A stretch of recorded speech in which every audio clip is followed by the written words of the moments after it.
السلام علیکم ورحمۃ اللہ وبرکاتہ۔ نحمده ونصلی علی رسولہ الکریم، اما بعد فاعوذ باللہ من الشیطان الرجیم، بسم اللہ الرحمن الرحیم۔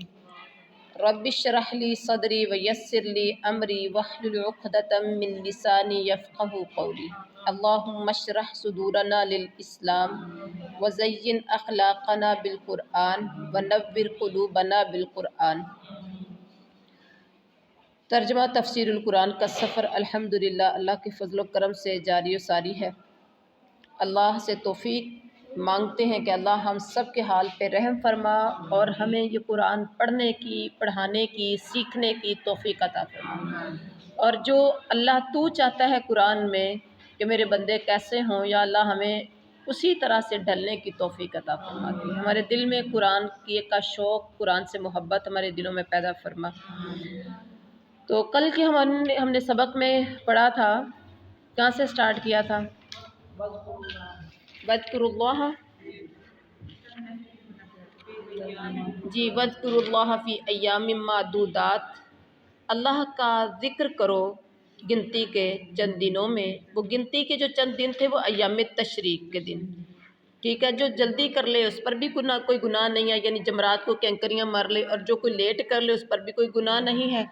اور اس کے بعد پھر اللہ نے تذکرہ کیا کہ کوئی لوگوں میں ایسا شخص بھی ہے جو دنیا کی زندگی کی باتیں، دنیاوی زندگی کی باتیں کرتا ہے اور بات بات پر اللہ کو گواہ بناتا ہے۔ تو حالانکہ وہ آپ کو دکھنے میں بڑا اچھا لگتا ہے، لیکن حقیقت میں وہ بڑا جھگڑالو قسم کا شخص ہے، اور اس کا مقصد کیا ہوتا ہے؟ منافقت پھیلا کر فساد برپا کرنا۔ تو ہم نے کل منافقت کے بارے میں بھی تھوڑا سا پڑھا تھا۔ اللہ تعالیٰ سے توفیق مانگتے ہیں کہ اللہ ہم سب کو توفیق عطا فرما کہ ہم منافقت سے بچیں، کیونکہ منافقت بہت زیادہ تباہی اور بربادی کا سبب بنتی ہے۔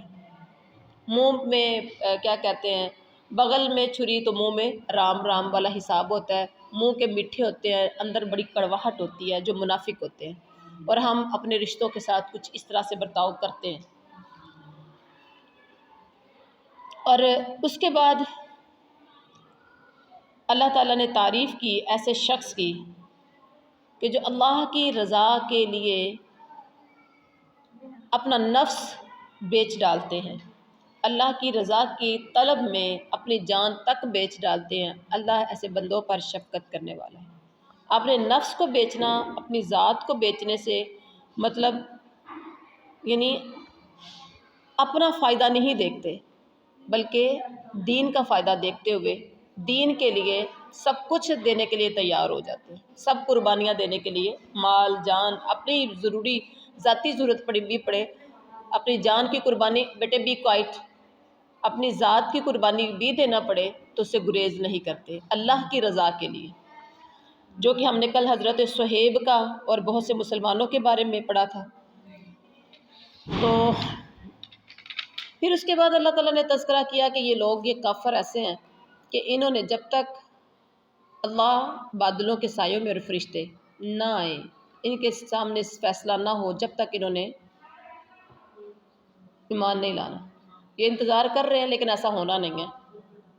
اگر اللہ اور فرشتے ان کے سامنے آ گئے، فیصلہ ہو جائے تو ماننا تب بھی نہیں ہے، اگر مان بھی جائے تو اس وقت کا ایمان تو قبول ہی نہیں ہوگا۔ اور آج کا سبق جو ہے سل بنی اسرائیل، ہم سب سے پہلے آتے ہیں تجوید کی طرف، ٹھیک ہے۔ سل سین کی سیٹی کے ساتھ کریں گے، سل بنی اسرائیل۔ اور کل کے لیسن میں ہمارے صرف 2 ہی مثالیں آئی تھیں، یائلین کی اور باولین کی، اور آج بھی آپ نے ذہن میں رکھنا ہے کہ جب باولین اور یائلین آئے تو آپ نے مجھے بھی یاد کروانا ہے کہ یہاں پر واولین آگے یائلین آگے، تاکہ آپ کو مزید پریکٹس ہو جائے اس کی، اور زندگی میں نہ بھولے کہ باولین کسے بولتے ہیں، یائلین کسے بولتے ہیں۔ سل بنی اسرائیل کم آتیناہم من آیت بینہ، یہ مجھے دے دیں وہ بھی بک کے جو سائٹ پہ ہے۔ اچھا، سل کا مطلب ہے سل پوچھیے، اللہ کس کو کہہ رہا ہے؟ اپنے نبی کو، سل اے میرے نبی پوچھیے بنی اسرائیل، بنی اسرائیل سے، کم کتنی آتیناہم ہم نے دی انہیں، من آیات بینہ کھلی نشانیاں۔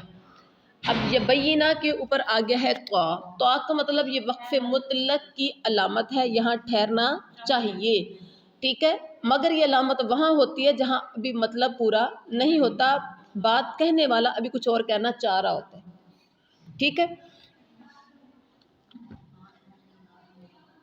وَمَن يُبَدِّلْ با اور من جو یبدل بدل دے نعمت اللہ کی نعمت کو، من بعد اس کے بعد کہ ما جاءتہ وہ آئی اس کے پاس،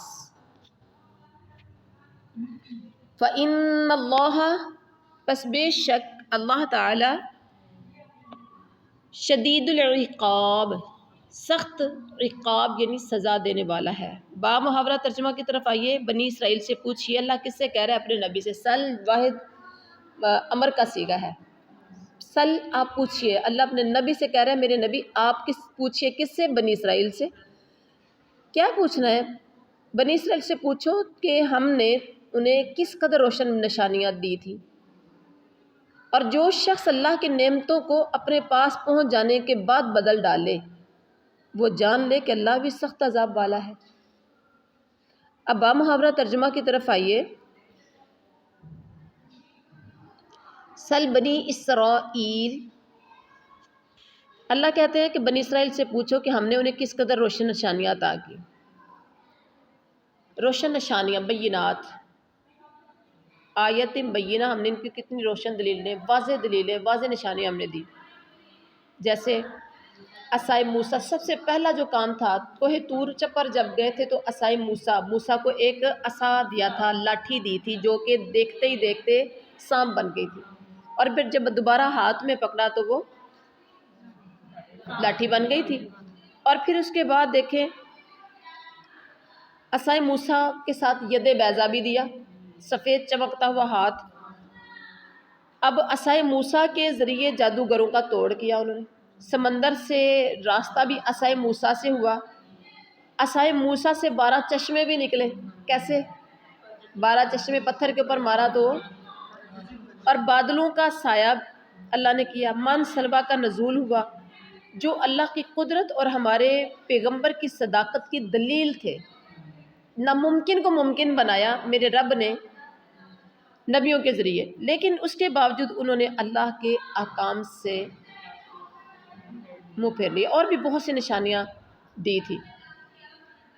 اور اس کے بعد فرمایا کہ جو شخص اللہ کی نعمتوں کو اپنے پاس پہنچ جانے کے بعد بدل ڈالے، بدلنا، نعمت کے بدلنے کا مطلب یہی ہے کہ ایمان کے بدلے انہوں نے کفر اور اعراض کا راستہ لیا، ایمان کے بدلے میں کفر کا راستہ لے لیا، تو جان رکھو کہ اللہ بھی سخت عذاب والا ہے۔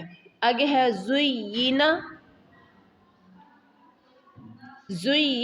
لِلَّذِینَ کَفَرُوا، زُیِّنَ خوشنما بنا دی گئی، زینت دی گئی، زینت دی گئی مطلب کسی چیز کو خوبصورت بنا دیا گیا، مزین کرنا کسی چیز کو، جیسے زیور سے عورت کو مزین کرنا، اگر بلڈنگ ہے تو اس کے اندر کچھ چیزیں لگا کے، پھول بوٹے لگا کے اس کو مزین کرنا، بلینک پیپر، صاف پیپر ہے اس کے اوپر کچھ ڈرائنگ آرٹ ورک کر کے اس کو مزین کرنا، تو یہ زین اسی کے اندر سے ہے، زینت کے اندر سے، زین، زینت، مزین، تزیین، ملتے جلتے سارے الفاظ ہیں۔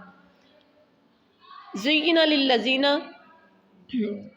زینت دی گئی یا خوشنما بنا دی گئی ان لوگوں کے لیے، کفروا جنہوں نے کفر کیا، کیا بنا دی گئی؟